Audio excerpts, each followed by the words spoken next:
Yes, I left my mother in a home. Let me explain the danger she was. The tip of the pen presses against the paper. The scratching sound is the only thing that breaks the sterile silence of this room. It smells of antiseptic and endings. My signature comes out firm, without a single tremor in the stroke. A contract.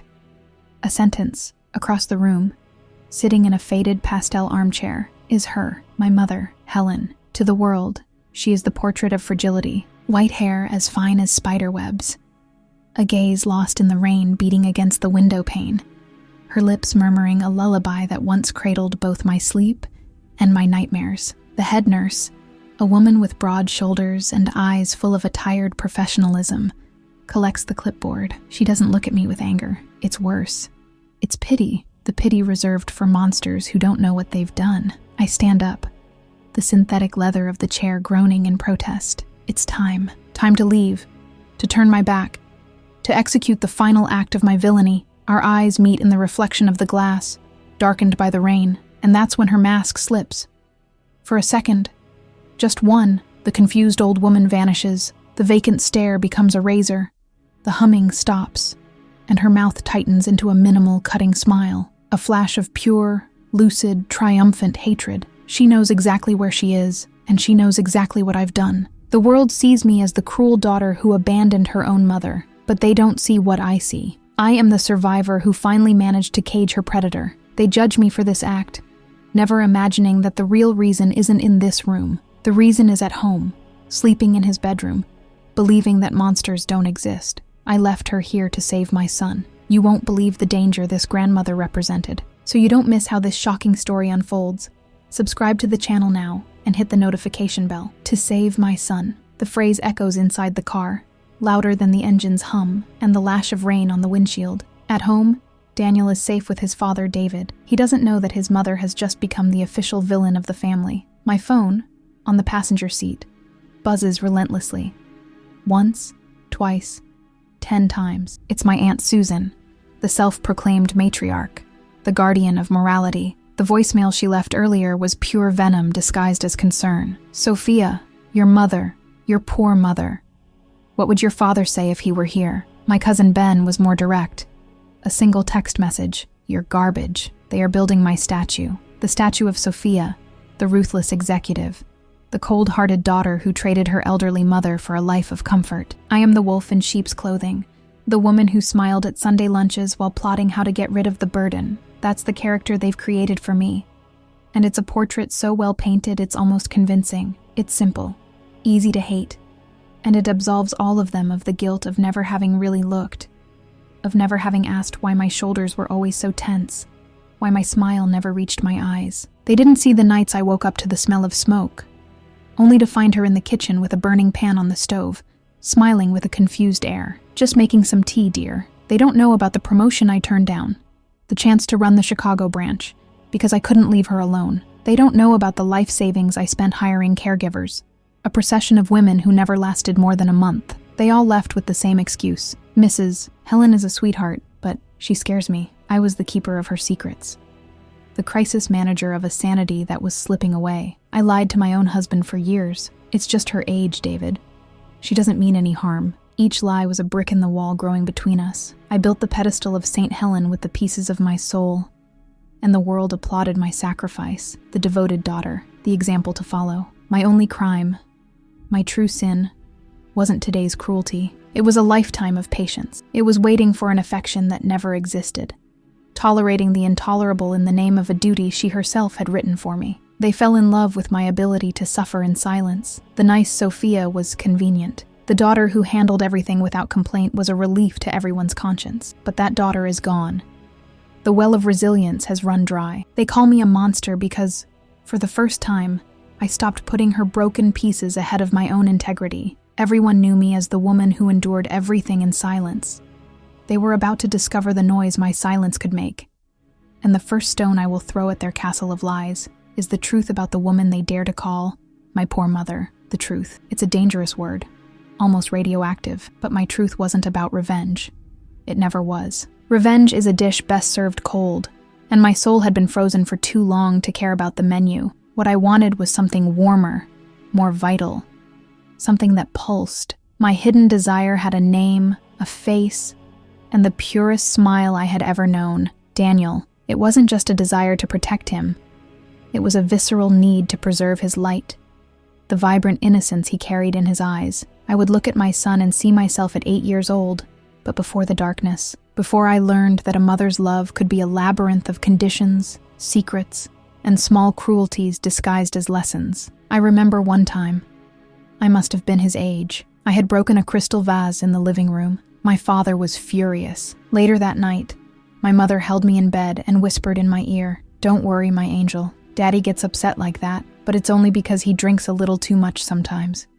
It's our secret, okay?" With a single sentence, she didn't protect me. She recruited me. She planted the seed of mistrust against my own father, made me her accomplice, and taught me the first lesson from her survival manual. The world is dangerous, and only she is the safe harbor. Watching Helen near Daniel was like watching that scene repeat in slow motion. I saw him laugh at her stories, at the way she would sneak a piece of cake before dinner, winking at him as if they were partners in the world's most delicious crime. To my husband, David, these were scenes of a loving grandmother creating memories with her grandson. To me, it was the beginning of the same recruitment. I saw the web being spun, thread by thread, one knot at a time. "David, don't you see?" I tried to tell him so many times. "It's not affection, it's grooming." He would look at me with a sad exhaustion. "Sophia, please, she's an old woman. She loves her grandson. You're seeing things. The stress is making you see monsters where there are none." The monster that only I could see. That was my solitude, the whole of society, my family, my own husband. They all told me my desire was heresy. A good daughter doesn't protect her child from her own mother. A good daughter builds bridges between generations. A good daughter sacrifices a bit of her peace for the sake of family harmony. But the harmony was a lie. It was the peace of a graveyard, maintained at the cost of my silence. I felt guilty for wanting to break that peace, guilty for not being able to be the daughter everyone expected. My desire became a mission the day Daniel came home from school with his shoulders slumped. An older boy had pushed him in the yard and made fun of his sneakers. I hugged him, told him he was brave, that other people's opinions didn't define him. I did what any mother would do. Later, I found Helen in his room, sitting on the edge of the bed, stroking his hair. Her voice was a sweet, poisonous syrup. "Don't be sad, my sweet boy," she was saying. "People out there are cruel. They will always try to hurt you, because you're special. Only Grandma truly understands your soul. No one else. Not even Mommy. She tries, poor thing, but she's always so busy, isn't she? Our love is different. It's our secret." I froze outside the door. The same tactic, the same poison. Us against the world. The subtle isolation, the quiet disqualification of my role as his mother. It was a chess move, executed with the perfection of a lifelong player. 10 minutes later, Helen walked into the living room where David and I were, and announced with a radiant smile, "I made cookies to cheer up my little champion." David smiled, charmed by the dedicated grandmother. In that instant, my mother's duality had never seemed so clear and terrible. The woman who whispered poison in my son's ear was the same one offering cookies in the living room, and the world only saw the cookies. My hidden desire exploded into a feverish need. I was no longer fighting a confused old woman. I was at war with the most brilliant and perverse mind I had ever known. A strategist who used her own fragility as her greatest shield. And to win a war like that, I didn't need more arguments. I needed proof. A single, irrefutable piece of evidence that would show the world the demon hiding behind my mother's eyes. Proof. The word became my mantra, the compass that guided my days. But how do you prove an intention? How do you photograph a poison whispered in the dark? The weeks following my decision turned into a silent, cold war, waged in the hallways of my own home. I became a spy, an archaeologist of gestures and subtext. Every forgetful smile from Helen, every innocent hug for Daniel, every confused complaint to David, I dissected everything, searching for the manipulator's fingerprint beneath the glove of senility. I was exhausted, living in a state of high alert, sleeping with one eye open. There were nights when doubt consumed me. I'd look in the mirror and see deep, dark circles, a feverish glint in my eyes. Is David right? Am I the monster creating this web of paranoia? The night everything changed began like any other. It was raining, a late winter storm lashing at the windows. David was stuck at the office finishing a project. Daniel was fast asleep. his chest rising and falling in a peaceful rhythm that seemed to belong to another universe. The house was quiet. Too quiet. Helen had retired early, complaining of a headache. The peace was so palpable it felt fake, like the calm in the eye of a hurricane. I decided to organize the closet in the guest room, where we kept boxes of old photos and documents. It was a mundane task, almost meditative, a way to organize the outer chaos to try and silence the inner turmoil. In one of the boxes, I found Helen's things, yellowed letters from my father, black and white photos of a woman I barely recognized, with a hard smile and ambitious eyes, and at the bottom, under everything, an old diary of hers, with a leather cover and a brass clasp. I knew it. She had written in it during my adolescence, but something was wrong. Tucked between the pages, an anachronistic object, completely out of place. A cheap, spiral-bound notebook with a blue plastic cover, the kind you buy at any office supply store. My heart stumbled. The air seemed to thicken. My hands were suddenly cold and damp. I set the box aside and picked up the notebook. It was light, insignificant, but it weighed a ton. I sat on the floor, the dim lamplight creating long shadows in the room. I opened it. The first thing that shocked me was the handwriting. It wasn't Helen's shaky, ornate script. It was a precise, angular, impatient hand, the writing of someone in a hurry, with a clear objective. They were notes, dated entries like a ship's log, a record of her private war. My eyes scanned the pages, nausea rising in my throat. March 15th, planted the seed of doubt today. Dan is fertile soil, absorbs everything, repeating S's mistake, who was always resistant. Stubborn, April 22nd, faked a dizzy spell when D got home. S was slow to help me. The look on D's face was perfect. Guilt is a powerful weapon against good men. He now sees her as negligent. May 3rd. S is watching me. She thinks she's clever, spends her days trying to decipher my lapses. She has no idea I'm playing a game whose rules she doesn't even understand. Old age is the perfect disguise.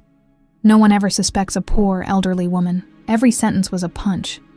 Every word was the confirmation of an intuition, the validation of a fear I had been told was madness. The room began to spin. I wasn't crazy. The monster was real. And he kept a journal. I kept turning the pages, a morbid need to see the bottom of the abyss. And then, I reached the last entry, written that very morning. The text was different. Not a report. It was a plan. My hands were shaking so badly the words danced on the page. The entry spoke of speeding up the process, of creating a situation where my competence as a mother would be publicly questioned. It mentioned using Daniel's school, creating an incident. The air left my lungs.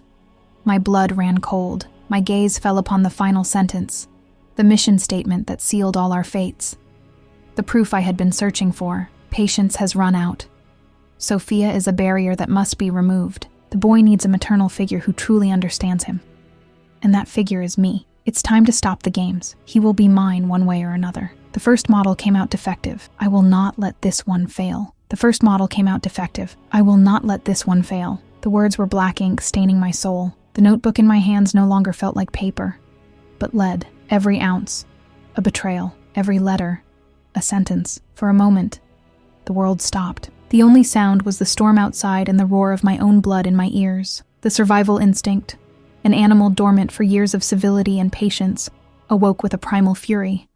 There was no more plan, no more strategy. There was only a raw, urgent need to drag the truth into the light, no matter how ugly it was. I rose from the floor, the notebook clutched in my right hand like a weapon. My target wasn't Helen, it was David. He had to see.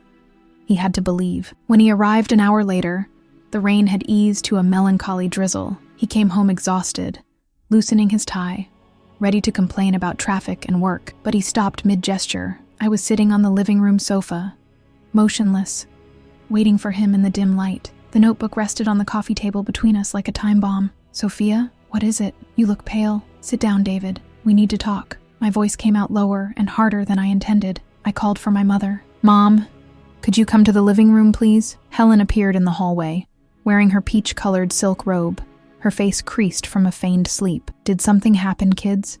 Is Daniel okay? The concern in her voice was a work of art. Daniel is fine, I said, and picked up the notebook. I want to read something to you. I started with the oldest entries. My voice trembled at first, but gained strength with every word. I read about her plan to make me look negligent, I read about how she referred to my son, like an object to be conquered. I read about the contempt she felt for me, her defective daughter. With each sentence, I looked at David, waiting to see shock, anger, validation. But what I saw was growing confusion, an anguish directed not at Helen, but at me. Helen, meanwhile, said nothing. She just listened, her head tilted slightly, like a curious spectator. When I finished reading the last terrible sentence, a heavy silence fell over the room. She was the one who broke it. "My child," her voice was a trembling, fragile whisper. Where did you get that?" "It was in your things." "Don't lie, Mom. It's your handwriting. It's your plan." And then, the performance began. First came the tears. Silent, thick, streaming down her wrinkled cheeks. She didn't sob. It was a cry of pure, unfathomable pain. She shrank into the sofa, hugging herself as if my words were stones. "David," she turned to him, her eyes flooded with a desperate plea. "I swear on your father-in-law's memory, I have never seen this notebook in my life. My handwriting. I can barely sign my name. Look at my hands." She held out her hands, which were visibly trembling. Was the tremor real or rehearsed? At that moment, it didn't matter. The effect was devastating. "Sophia has been so on edge lately," she continued, her voice choked. "She doesn't sleep. She doesn't eat. She thinks that I want to harm Daniel. My God." She covered her face. "My only grandson. She makes up these stories. She always has since she was little. Such a dark imagination. I love her. She's my daughter. But I'm scared of what she's become." She had turned the tables with the precision of a chess master. I was no longer the whistleblower. I was the accused. The crazy one. The unstable one. I looked at David, my face begging him to see the truth. "David, don't believe her. Look at the notebook. Read it yourself. The proof is right there." He took the notebook from my hand. For a second, my heart filled with hope. He was going to read it. He was going to see, but he didn't open it. His eyes were fixed on Helen, who was now crying more audibly, a sound of pure desolation. He looked from her to me, and his face hardened into a mask of profound disappointment. "That's enough, Sophia." His voice was low, but it cut through the air like a blade. "For God's sake, stop this. Look what you're doing to your mother. She's a sick old woman. What has gotten into you?" "But the proof," I stammered. "What proof? A notebook that appears out of nowhere? You expect me to believe this instead of what I'm seeing? An elderly, terrified woman being tortured by her own daughter." He stood up and went to Helen, kneeling beside her. "It's okay, Helen. It's all right. I'm here. Apologize to her, Sophia," he said without looking at me. The request was the final blow, the absolute humiliation. It wasn't enough that he didn't believe me. He wanted me to kneel before the lie. I stood paralyzed, watching my husband comfort the woman who had just declared war on me and my son. He helped her to her feet. "Come on, I'll take you to your room. You need to rest." As he led her out of the room, Helen looked back over David's shoulder. Our eyes met for a brief second. The tears were gone. In their place was a glint. Cold, metallic, and unmistakably victorious. I was left alone in the silent room, the proof on the coffee table, the truth in shards on the floor. In that moment, I understood. The truth wasn't a weapon. It was a joke, and I was the only one not laughing. The world I knew, with its rules of justice and logic, had collapsed. And in the deafening silence of my defeat, I felt something new being born. Something hard, cold, and relentless. The sound of my old self shattering forever. I don't know how long I stood there, motionless in the middle of the room. A minute? An hour? Time had dissolved, leaving only the cold vacuum of silence. The world outside went on. Cars driving by on the wet street, but inside those four walls, my personal universe had imploded. The first wave that hit me wasn't anger. It was a grief so pure and so deep it took my breath away. The grief of mourning. I was mourning my marriage. In that moment, I understood that the foundation on which I had built my life with David was made of sand. He wasn't a bad man. He was worse. He was a man who preferred a comfortable lie to an inconvenient truth. He looked at my exposed soul, at the wound I finally had the courage to show him. And he chose not to believe. He chose to call me crazy. It was a quiet assassination. The death of the trust, the partnership, the complicity I thought we had. A part of me wanted to collapse, to fall to my knees on the rug and howl like a wounded animal, to scream until the windows rattled, until my throat bled, to let the torrent of humiliation and abandonment drown me. I felt like a lost child, showing a mortal wound and being told by the adults it was just a scratch. The invalidation was a slow asphyxiation. I could feel the sobs rising, a burning knot in my throat. Tears wanting to scald my face, but they didn't come. Every time the wave of pain threatened to break, the image of that glint in Helen's eyes would appear in my mind like a wall of ice. That cold triumph, that silent, perverse satisfaction, and I understood. My tears would be the champagne for her victory. My despair would be the music for her celebration. My suffering was the ultimate goal of her game, the proof that she still had the power to destroy me, and I would not give her that satisfaction. Not ever again. In that instant, something inside me shifted. The pain didn't go away. It just changed state. It ceased to be a warm, suffocating ocean and began to solidify. The sorrow crystallized, transforming into something dense, heavy, and cold.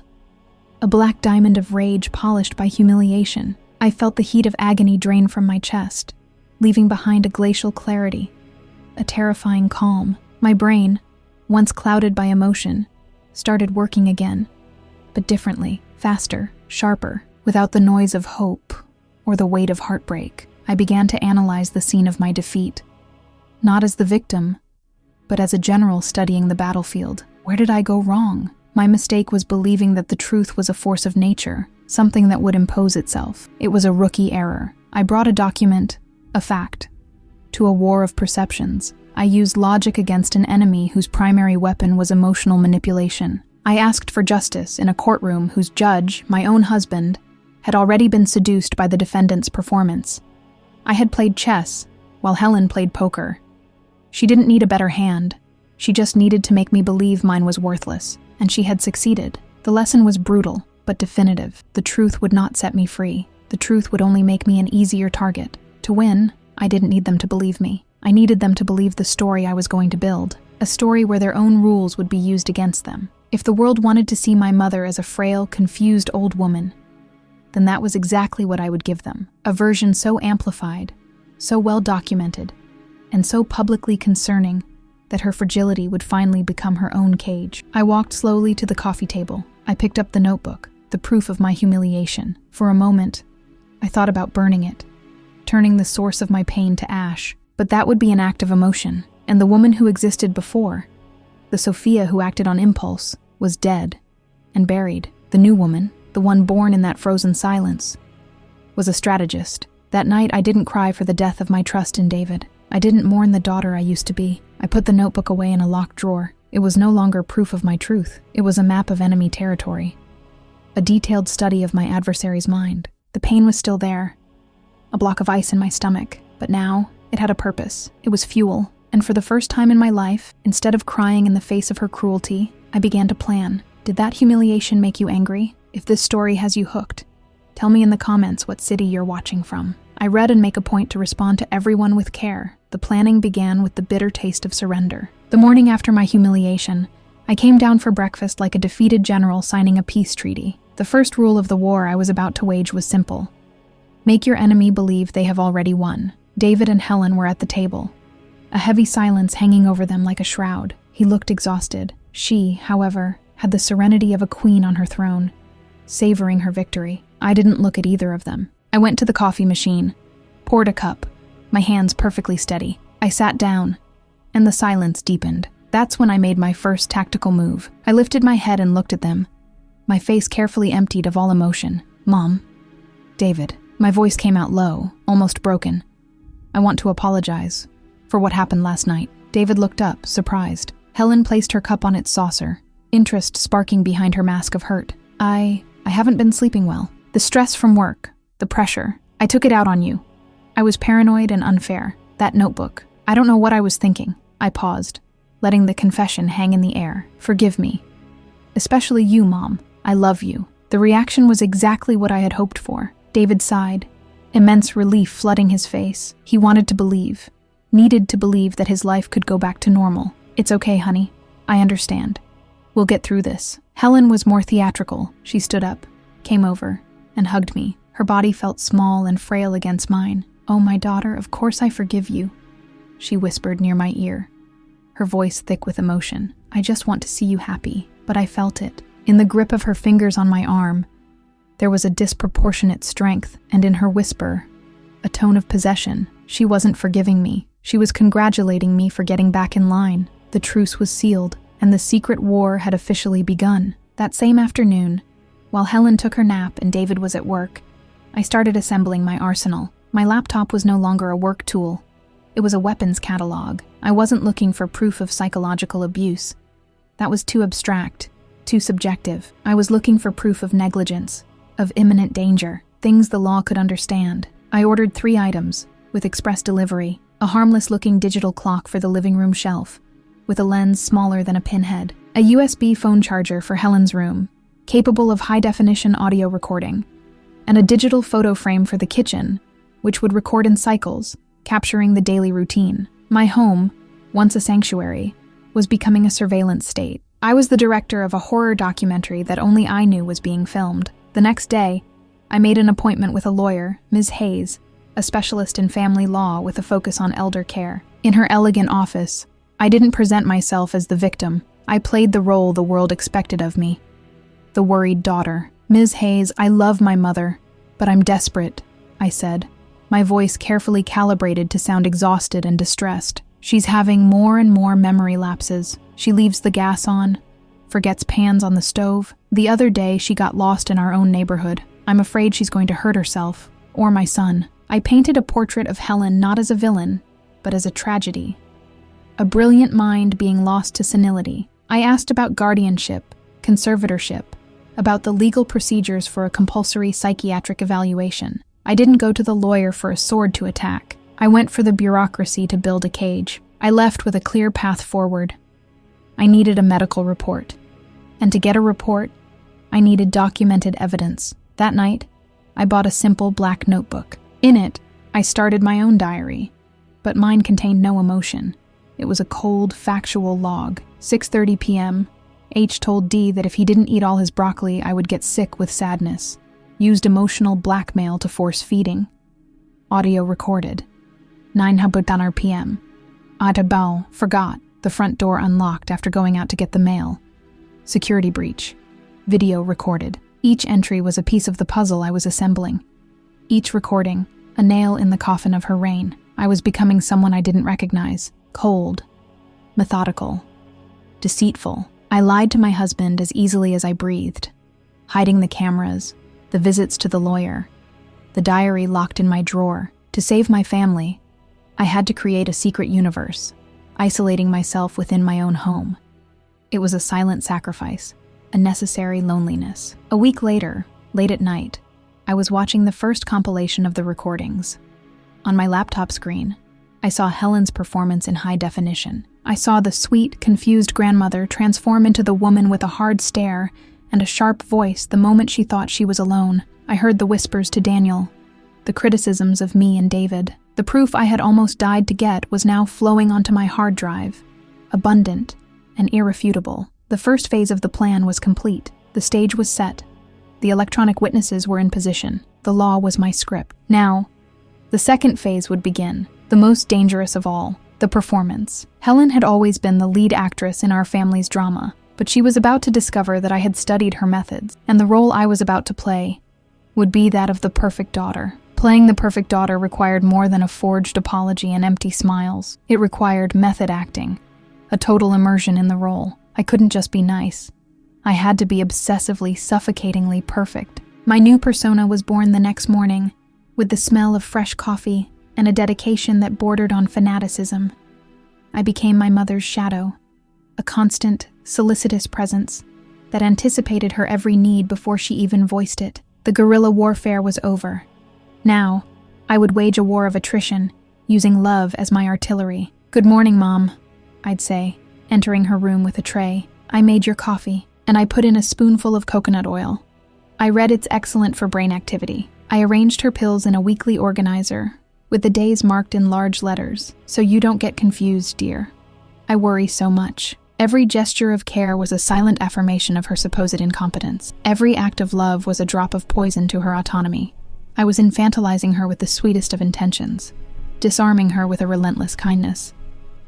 I became her full-time caregiver, her nutritionist, her lady-in-waiting. I was suffocating her independence with affection. Helen's reaction was fascinating to watch. At first, she reveled in it. My submission was confirmation of her victory. But as the days went by, suspicion began to flicker in her eyes. She was used to fighting against my resistance, to feeding on my frustration. Now, she found nothing to fight against, only a swamp of devotion. She tried to provoke me, as she always had, with her barbs disguised as innocent observations. "Isn't that skirt a little short, Sophia? A man on the street might get the wrong idea." The old me would have been furious, defensive. The new Sophia just smiled, a serene and impenetrable smile. "You think so? Thank you for your concern, Mom.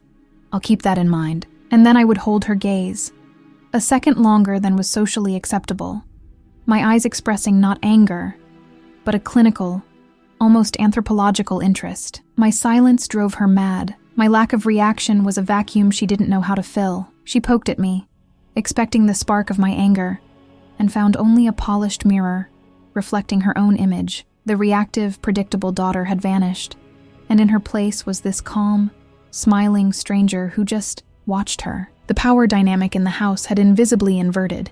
She, the great manipulator, was losing control of the script. She started making mistakes, appearing genuinely confused, stumbling over the frail old lady performance that I now enforced upon her with my 24/7 dedication. David at first was ecstatic. "I'm so proud of you, honey," he told me one night, holding me in bed. "I knew you could get past that phase. It's so good to see you two getting along again." I smiled and kissed him, a tender lie on my lips. He saw peace, restored harmony, but over time, even he began to feel the strangeness. My perfection was excessive, my calm unnatural. I no longer had bad days. I didn't complain about work. I didn't vent. I was a smooth, constant surface. "You seem distant, Sophia," he commented once, a wrinkle of concern on his forehead. "Like you're somewhere else." I touched his face. "I'm exactly where I need to be, my love." And I was. At my observation post, waiting. The tension in the house became almost solid. It was a piece of absurdist theater. I was the perfect hostess of a dinner party that never ended. Helen was the guest of honor who suspected the food was poisoned, and David was the naive guest complimenting the seasoning. The performance lasted for 2 months. 60 days in which I died a little with every fake smile, every gentle lie. 60 days in which my hard drive filled with evidence. Audio of manipulation, videos of deliberate negligence, a mountain of proof of the dangerous lucidity behind the mask of dementia. The final point of my preparation arrived on a rainy Tuesday, in the form of a phone call. It was the secretary for Dr. Evans, the best geriatric psychiatrist in the city. "Mrs. Sophia? Just confirming the home evaluation for your mother Helen for next Thursday at 10 a.m. I thanked her and hung up. I walked to the calendar in the kitchen. I took a red pen and circled the day, Judgment Day. For 60 days I had built a prison with the softest bars imaginable. Love and care. Helen felt the walls closing in, but she couldn't complain. For how does one complain about an excess of zeal? David saw my dedication as proof of my redemption, the return of the wife he loved. They thought my silence was peace, that my devotion was the white flag of defeat. They had no idea. That silence wasn't surrender, it was concentration. It was the methodical, terrifying calm that precedes the perfect storm, and the hurricane was just 2 days away. Thursday dawned with a pale, deceptive sun. An unnatural calm hung over the house, the tense stillness of a battlefield before the first shot. The storm wasn't in the sky. It was contained within me, waiting for the exact moment to be unleashed. I moved through the house with a serenity I did not feel. Every gesture was deliberate, every movement part of a choreography rehearsed to exhaustion in my mind. I was an actress on opening night, checking every detail of the set before the audience arrived. The audience, in this case, was one man, Dr. Evans. And the show would be Helen's implosion. David, blessedly ignorant, had his coffee in a rush. I reminded him of his 9 o'clock meeting, ensuring he would leave on time. His presence would be an unpredictable variable, an emotional element I couldn't control. When the door closed behind him, the house officially became my stage. The cameras were on. The microphones were active. I went to Helen's room. She was brushing her hair, humming, in an excellent mood. The prodigal daughter had returned to the fold, and her world was in perfect order. "Good morning, Mom," I said, with my best devoted daughter smile. "Just a reminder, Dr. Evans, that wellness specialist I mentioned, is coming at 10 for our chat. It's nothing formal, just a conversation to help us improve our quality of life." "Oh, yes, the doctor," she said, with a hint of disdain. "What nonsense. I feel wonderful. But if it makes you happy, she was relaxed, confident. The bait had been taken. I had 1 hour and 15 minutes. The clock started ticking. At 9:40, I called her to the kitchen. I poured her a cup of her favorite tea. I sat across from her at the table. The scene was the very picture of domestic peace. That's when I pulled some papers I had printed the night before from a folder. Official-looking documents, full of legal jargon. "Mom, while we wait for the doctor, I wanted to show you something," I began, my tone soft and casual. I spoke with Ms. Hayes, the lawyer, and she sent over some drafts. They're just a formality, to get things organized, for your own good. Helen stopped with her cup halfway to her lips. Her eyes narrowed. "What things?" I pushed the papers toward her. She recommended I file for a provisional conservatorship. The word hung in the air between us, cold and heavy. "It's just so I can help you better, Mom. Deal with the bank, your accounts, sort out the health insurance bureaucracy. Since your memory has been failing so much, it's a way to protect you, so no one can take advantage of you." Helen's smile didn't vanish. It froze, and then, slowly, it cracked, like a thin sheet of ice breaking. "Conservatorship?" she repeated, the word sounding like an obscenity. "What kind of joke is this, Sophia?" "It's not a joke, Mom. It's care." I maintained my serene tone, which only enraged her further. The transformation began. The frail little old lady dissolved before my eyes, and in her place stood the woman I knew so well, the predator, her shoulders squared. The confused gaze was replaced by a cutting fury. "Care?" She spat the word. "You call this care? You're trying to have me declared insane, incompetent. You want to steal my money, you ungrateful brat. I don't want your money. I want you to be safe. Safe or imprisoned. You want to lock me up, turn me into an invalid, take everything that's mine." She shot to her feet, the chair scraping loudly against the floor. The mask of senility hadn't just fallen. It had been shattered. Her voice was firm, strong, perfectly lucid. "I gave you everything, a whole life, and this is how you repay me? By trying to have me committed like some idiotic child?" I remained seated, looking up at her with a rehearsed expression of sadness. My calm was fuel for her fire. "I won't allow it," she shouted, her face red with rage. She paced the kitchen like a caged lioness. "I'll destroy you first, Sophia. I'll tell David, the whole family, what a monster you are. I'll call Child Protective Services, tell them you abused Daniel. Who do you think they'll believe?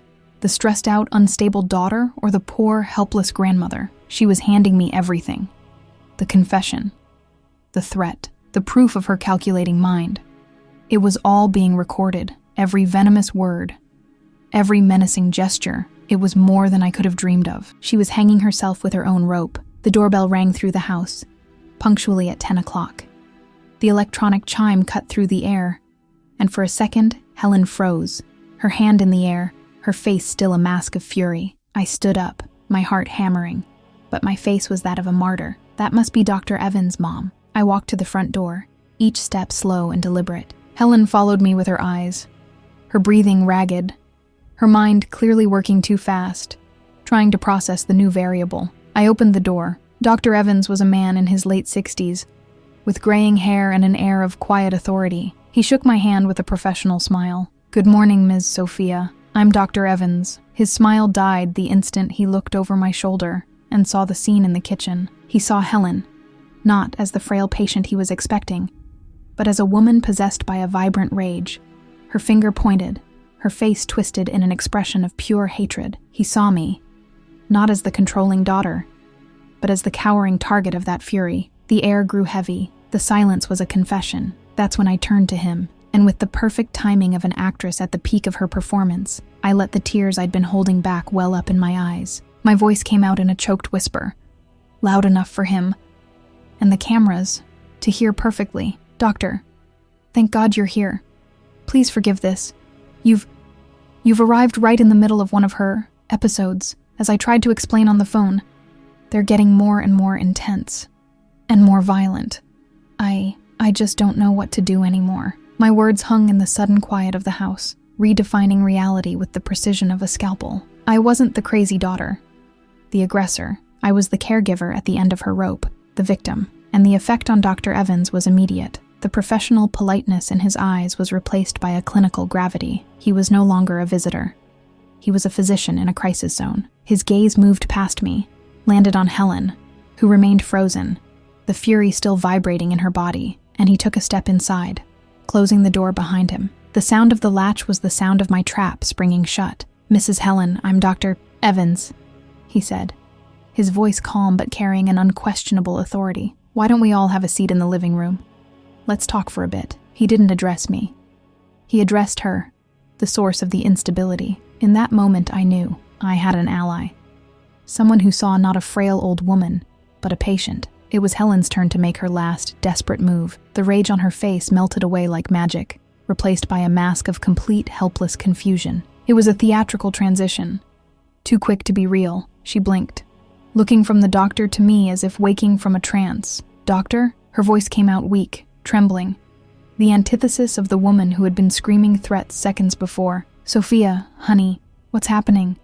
Who is this man? I don't understand." She brought a hand to her head, a perfectly rehearsed gesture of senility. It was her signature move, the dementia card that had always saved her, but it was too late. The contrast was too stark. The lucid, venomous woman Dr. Evans had seen upon entering could not have transformed so completely into a lost old lady in such a short time. The performance was a failure. He watched her with an expression that was not pity, but analysis. I saw in his eyes that he wasn't buying a ticket to this show. "Let's go to the living room, Mom," I said, my voice gentle, taking control of the scene. I led the doctor to the sofa, and Helen followed us, now limping slightly, adding a new flourish to her act. We sat. The silence was thick, with a sigh I had practiced for weeks, a sigh that carried the weight of years of suffering. I began. "Doctor, I didn't know who else to turn to." I picked up my black notebook from the coffee table. I started writing things down. The incidents, so I wouldn't forget, so I could explain to the doctors exactly what happens. I opened the notebook and handed it to Dr. Evans. He took it, flipping through the pages, his brow furrowing slightly as he read the cold, factual entries. While he read, Helen tried to intervene. "That's her lies, doctor. She makes things up. She wants to." "Mrs. Helen," the doctor interrupted gently, without taking his eyes off the notebook. "Let me read, please. Then you can tell me your side of the story." He silenced her with professionalism, and her look toward me was pure venom. After a few minutes, he closed the notebook. "This is concerning, but it's your word against hers." "I know," I said, my voice low. "That's why I did something I'm ashamed to admit, but it was out of desperation." I picked up my tablet. I installed cameras for her safety, but they ended up recording the truth. I selected the first video. It was from the previous week. The scene showed Helen helping Daniel with his homework. To a casual observer, an adorable scene. I pressed play. The camera captured the audio with terrible clarity. "Mommy doesn't help you with your lessons, does she, my love?" Her voice was a conspiratorial whisper. "She doesn't have time for us. But don't you worry.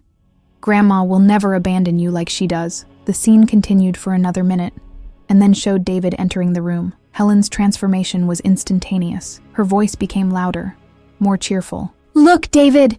What a smart boy we have! Takes after his grandmother!" I showed a second clip.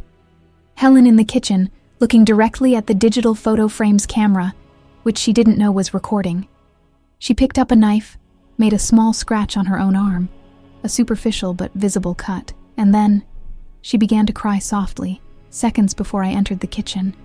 The scene was proof of calculated self-harm, a setup for a future accusation. Dr. Evans's face was stone. He stopped the video. The silence that followed was the heaviest of all. He looked at Helen, who was pale, her lips pressed into a thin line. The performance was over.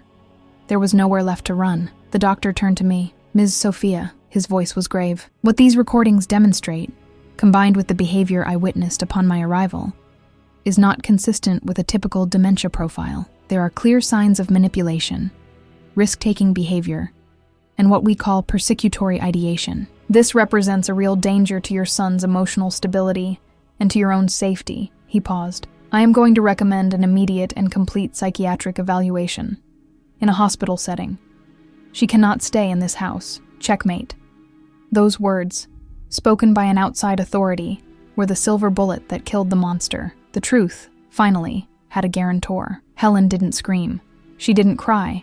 She just wilted. All the energy, all the fury, all the perverse intelligence seemed to drain from her body. She shrank into the armchair, and for the first time in my life, She looked like what she pretended to be, an old, frail, defeated woman. Her eyes found mine across the room, and in them, I no longer saw triumph. I saw only the ashes of a burned-down empire. The hatred was still there, but it was an impotent hatred. The hatred of a dethroned queen. I didn't feel joy. I didn't feel vengeance. I felt only the deep seismic relief of liberation. The end of a 40-year war. I stood and walked to the window, watching the sun finally break through the clouds. The storm had passed. In that silence, my version of the story had finally been heard. Not through screams, but through the cold clarity of a video and the weight of a medical opinion. Helen was just an old woman in an armchair, staring at nothing, the ruins of her reign. I turned to Dr. Evans, the woman the world now saw, the long-suffering daughter, the exhausted victim, and I said the only truth that still mattered. I just want her to be okay, and for my son, finally, to be safe. The villain they had created had won, and the woman I truly was finally free. Freedom didn't arrive with the sound of trumpets or a burst of fireworks. It arrived with silence. A dense, profound silence that settled over the house in the days following Helen's departure, filling the spaces where there was once tension, fear, and whispers. For the first time in years, the air in my own home felt breathable. I walked through the rooms and no longer felt the weight of being watched, judged, tested. It was the peace that follows a long and devastating war. And in the center of that peace, I began to understand the lesson it cost me everything to learn. Society teaches us a very specific script about what it means to be a good daughter. It's a role of selfless sacrifice, of infinite patience, of an unconditional love that endures all and forgives all. For 40 years, I tried to be the leading lady in that play. I smiled when I wanted to scream, forgave when I should have accused, and justified the unjustifiable in the name of a blood tie that, for me, was a chain. The great lesson I learned, the truth I had to forge in the fire of my own destruction, is that love cannot be a blank check. Duty is not a life sentence. I discovered that the fiercest, truest love I felt was not that of a daughter, but that of a mother. And in my story, those two loves collided. I had to choose between honoring my past and protecting my future, between being the daughter my mother demanded and the mother my son deserved. The good daughter would have continued to sacrifice her own family's sanity on the altar of maternal obligation. The villain, the woman I became, understood that to save the growing tree, I had to cut away the rotting root.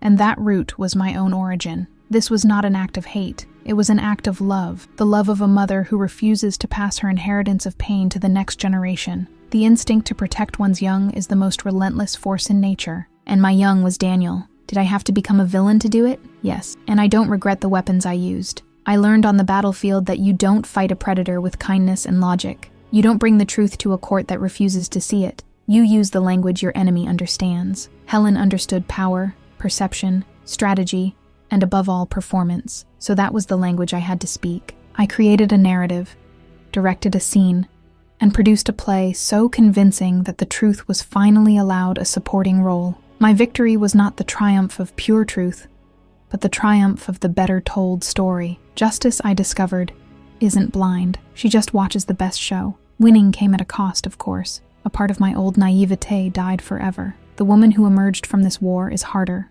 colder, more wary. She knows the world isn't divided into good and evil, but between those who manipulate and those who allow themselves to be manipulated. I had to become the former to stop being the latter. The scar from this battle is a shadow on my heart, a permanent reminder of the darkness I had to embrace to find the light. I can't go back to being the woman I was, the one who believed in the inherent goodness of everyone, and maybe that isn't a loss. Maybe that is my true liberation. For years, I tried to be the daughter my mother wanted, then the wife David expected, the woman society applauded. I failed in every role. It was only when I accepted being the villain in their story that I finally got to become the hero of my own. The final lesson, the one the fire etched into my soul, is brutally simple. Some bridges aren't meant to be repaired. They are meant to be burned, so that the light from their flames can illuminate the dark path ahead. And from that fire, from the ashes of the submissive woman I once was, a new life began to sprout.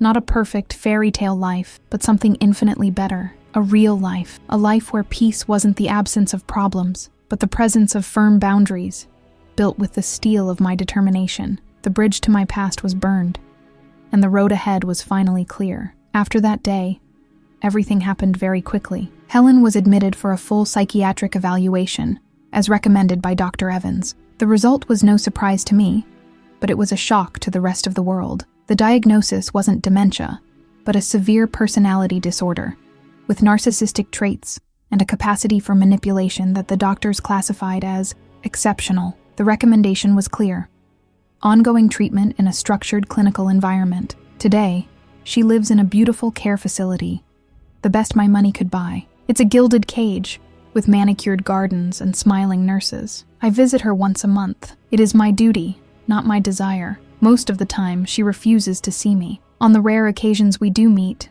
she says nothing. She just stares at me with the same cold, lucid hatred from that day at the clinic. There is no remorse, no forgiveness, only the final outcome of a war. I don't go there seeking absolution. I go to remind myself why I fought, and to make sure the bars of the cage remain firm. The night I showed everything to David was the longest of my life. Alone in the living room after Daniel was asleep, I pressed play. I showed him the videos, the diary, every piece of proof I had collected. He watched it all in silence, his face growing paler with each scene. When the last recording finished, he said nothing. He just stood up, walked out to the balcony, and threw up. What followed was the crumbling of a man. He cried like I had never seen him cry.